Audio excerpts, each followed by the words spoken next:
Hello friends, I am Kaushik Mukherjee और आज से मैं शुरू करने वाला हूँ स्पोकन इंग्लिश कोर्स। और आज है डे 1 और हम से एकदम बेसिक से सीखने वाले हैं स्पोकन इंग्लिश कोर्स। और आई होप कि आप सभी को पसंद आने वाला है। आप मज़े करो, मतलब आराम से देखो, कोई दिक्कत वाली बात नहीं। मैं एकदम ज़ीरो से सिखाने वाला हूँ, ठीक है। और हम ज़ीरो से सीखेंगे, एकदम बेसिक से लेकर एडवांस तक हम सीखेंगे।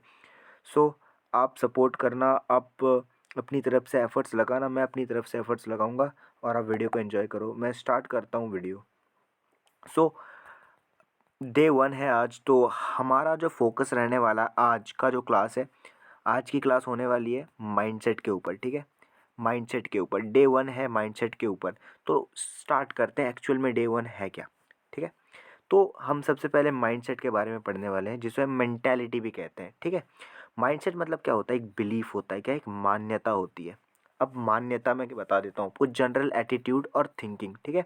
आपकी सोच, आपका मानना, आपका विश्वास, है ना, इसी को हम माइंडसेट कहते हैं और मेंटालिटी कहते हैं, ठीक है। अब देखो, कोई भी काम आप कर रहे हो अपनी लाइफ में, माइंडसेट का ना 95% रोल रहता है। यानी माइंडसेट के बिना आप कोई भी काम नहीं कर सकते मेरे भाई। सो आपकी सोच, आपका मानना, आपका विश्वास, जैसे हम गाय को क्या मानते हैं? हम लक्ष्मी मानते हैं। तो हम मानते हैं ना, सबसे पहले हमारी एक धारणा है, एक विचारधारा है, एक मान्यता है। हम मानते हैं तो ही तो हम पूजा करते हैं उसकी, है ना। तो देखो, अगर आप आपकी कोई चीज़ सोच है, यानी आपकी सोच है, जिस तरीके की आपकी सोच होगी उसी तरीके से आप एक्शन लोगे, यानी आप काम करोगे, आप कर्म करोगे, राइट। और इस चीज़ को और एक बेस्ट एग्जाम्पल के साथ समझते हैं। तो देखो, कोई भी चीज़ देखो, अगर आपका मानना है कि अगर कोई चीज़ आसान है तो आपके लिए वो चीज़ आसान होने लगेगी और आप वो उस चीज़ को आसानी से कर लोगे, है ना। अगर आपका ऐसा, आपकी अगर ये सोच है कि ये चीज़ मुश्किल है तो आप नहीं कर पाओगे उस चीज़ को, है ना। तो आपको दिक्कत आने वाली है। तो यानी जैसी आपकी सोच रहेगी, उस तरीके की आपकी फीलिंग्स होगी, और जिस तरीके की आपकी फीलिंग्स होगी उस तरीके से आप एक्शन लोगे, यानी एफर्ट्स डालोगे, यानी आप मेहनत करोगे, है ना। इसका मतलब यही है। और जिस तरीके से आप मेहनत करोगे, जिस मतलब जिस तीव्र इच्छा के साथ आप मेहनत करोगे, वैसे आपको रिजल्ट मिलने वाला है, राइट। तो कोई भी चीज़ की जो शुरुआत होती है ना, वो सोच से होती है, राइट। तो इस चीज़ को और गहराई से आप समझो। जैसे किसी भी चीज़ की शुरुआत होती है ना, किसी भी चीज़ की शुरुआत किससे होती है? सोच से होती है। तो सोच बहुत ज़रूरी है। तो इसी टॉपिक को कंटिन्यू रखते हैं आगे, ठीक है। तो जैसे कि मैंने बात करी कि सोच बहुत ज़रूरी होता है, क्योंकि देखो, आप भी इस वीडियो को देख रहे हो तो आपकी भी कोई थॉट, आपके भी माइंड में एक थॉट आया कि यार नहीं, मुझे इंग्लिश सीखनी है, ठीक है। और मेरे भी माइंड में एक थॉट आया कि यार मुझे एक यूट्यूब चैनल बनाना चाहिए, इसमें मैं शुरू से बता रहा हूँगा, शुरू से बताऊँगा कि किस तरीके से आप इंग्लिश को सीख सकते हो। तो किसी भी चीज़ की शुरुआत किससे हुई थी? थॉट से हुई थी, एक विचार से हुई थी, ठीक है। तो हम इसी कॉन्सेप्ट पे बात करेंगे, ठीक है। तो इस चीज़ को आप समझो कि क्लियर और वाई, यानी अपने वाई को क्लियर करो, अपना क्यों पर काम करो। यानी मतलब आप क्यों सीखना चाहते हो ये भाषा, यानी आपको इंग्लिश क्यों सीखनी है मेरे भाई, इस चीज़ पे आपको काम करना पड़ेगा, राइट। इस चीज़ को डिटेल में समझते हैं बहुत ही अच्छी तरीके से, ठीक है। So let me date. तो क्लियर मैं बता रहा था, क्लियर योर वाई, ठीक है। तो अपने वाई पे पहले काम करना है, यानी आपको इंग्लिश क्यों सीखना है, आप इंग्लिश क्यों सीखना चाहते हो, है ना। आपकी देखो कोई भी डिज़ायर है, राइट, इच्छा है आपकी कोई, ठीक है, कोई आपकी इच्छा है। तो देखो, इच्छाएं तो बहुत सारी हैं हमारी, है ना। आप किसी से भी पूछ लो कि यार आपको क्या करना है, आप सभी, मतलब सभी चाहते हैं कि मुझे पैसे कमाने हैं, मुझे एक अच्छी लाइफस्टाइल चाहिए, मुझे दुबई जाना है, मुझे अमेरिका जाना है, मुझे एन्जॉय करना है। नहीं, सभी की इच्छा होती है यार, लेकिन वो इच्छा से कुछ नहीं होता। आपको बर्निंग डिज़ायर चाहिए, नहीं तीव्र इच्छा चाहिए, इतनी तीव्र इच्छा ताकि आप जो एक्शन लोगे ना, वो आउटस्टैंडिंग हो। एक्शन अच्छा होगा तो आपको रिजल्ट भी अच्छा मिलेगा, ठीक है। तो बर्निंग डिज़ायर जब तक आपको आपका नहीं होगा ना, तब तक नहीं चलेगा काम भाई। जब आपके अंदर बर्निंग डिज़ायर होगी ना, तो ही भगवान आपका साथ भी देगा, है ना। तो इस चीज़ को समझो। तो अपने मन को ना क्लियर करो, यानी क्यों से क्लियर करो कि क्यों आपको इंग्लिश क्यों सीखनी है ना। इस चीज़ को क्लियर करो। जैसे मैं कुछ एग्जांपल्स आपके सामने रख देता हूँ, ताकि आप जब इस चीज़ को बनाओ, इस लिस्ट को बनाओ, तो आपको दिक्कत ना हो, ठीक है।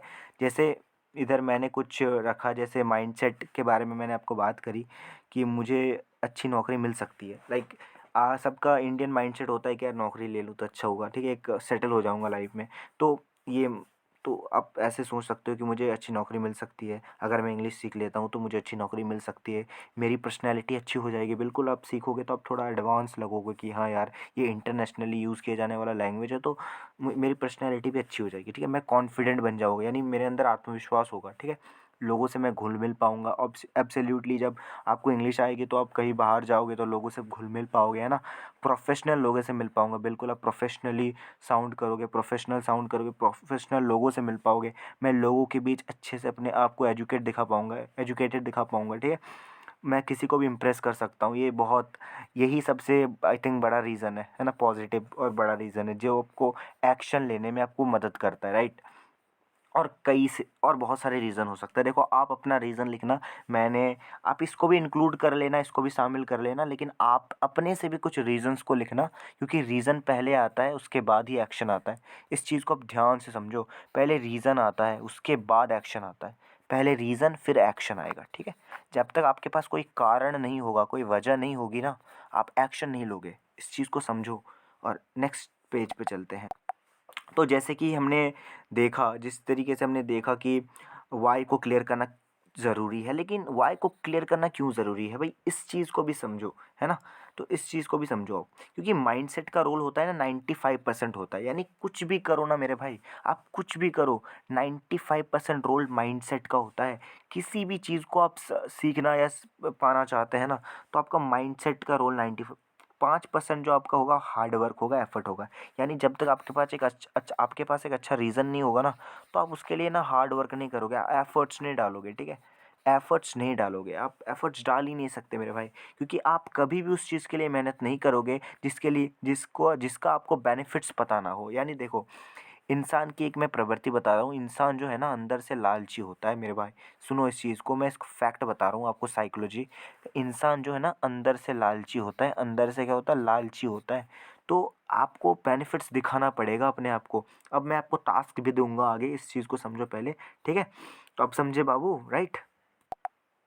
तो देखो यार, आपका टास्क क्या है, आप देख इस चीज़ को समझो। आपका टास्क ये है कि आप अपने वाई को क्लियर करो, यानी आप पहले पता लगाओ कि आपको इंग्लिश क्यों सीखनी है। एक नोटबुक लो, उसमें पूरा लिख डालो कि आपको क्यों सीखनी है, और उसको आपको शाम सुबह जब भी मिले, आपको दिन में 2-3 बार पढ़नी है, ठीक है। जब अगर मान लो आप शाम को और सुबह को पढ़ते हो, बार बार पढ़ते हो ना, तो आप माइंड में इस चीज़ को सेट कर लोगे, इसको बैठा लोगे, फिर आप एफर्ट्स अच्छे से डाल सकते हो मेरे भाई, ठीक है।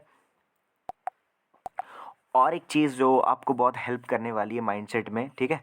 तो देखो, आप अपनी लाइफ में कोई भी चीज़ को अचीव करना चाहते हैं, कोई भी चीज़ हो, चाहे वो इंग्लिश सीखना है, लेकिन अभी हमारी जो बात चल रही है, जो है टॉपिक है, वो है इंग्लिश सीखने के ऊपर, राइट। इंग्लिश सीखने के ऊपर बात चल रही है। तो कुछ भी आप करना चाहते हो, अचीव करना चाहते हो, आपको पेन को और प्लेजर को साथ में लेके चलना पड़ेगा। मतलब दर्द और खुशी, यानी आपको पता होना चाहिए कि इस चीज़ को अगर हम नहीं पाते हैं, तो इससे आने वाला पेन क्या है, यानी दर्द क्या है, और इससे आने वाली खुशी क्या है, यानी प्लेज़र क्या है, या हैप्पीनेस जिसे हम कहते हैं, राइट।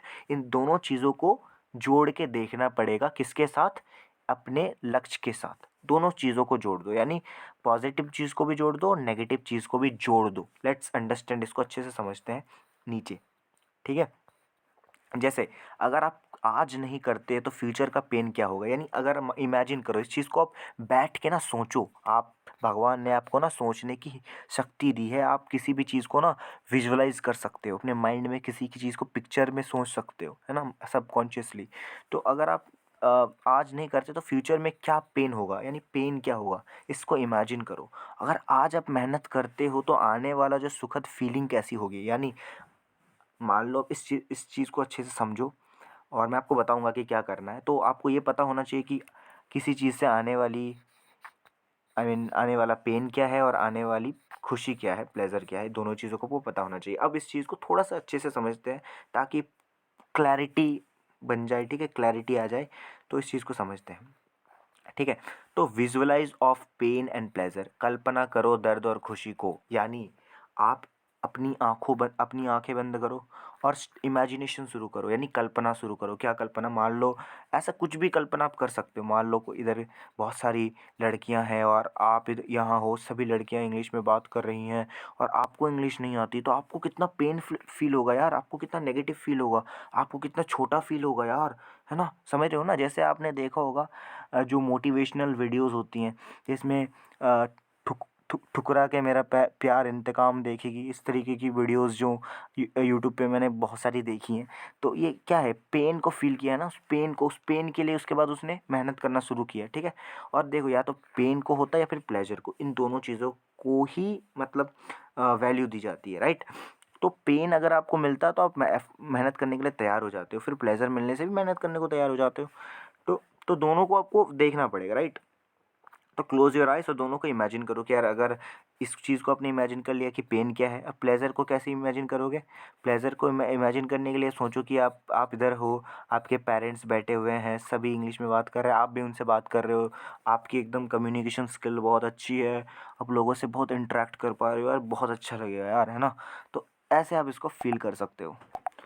तो आई होप आपको वीडियो बहुत अच्छी लगी होगी। अगर आपको कोई भी चीज़ समझने में दिक्कत आई है तो आप मुझे कांटेक्ट कर सकते हो, नीचे कांटेक्ट नंबर दिया होगा, या अगर कांटेक्ट नंबर नहीं, अगर आपको नहीं करना कांटेक्ट, तो आप ईमेल भी कर सकते हो। मैंने दोनों चीज़ें आपको नीचे मेंशन कर रखा है। So go and check it out और thank you so much for watching. Love you guys.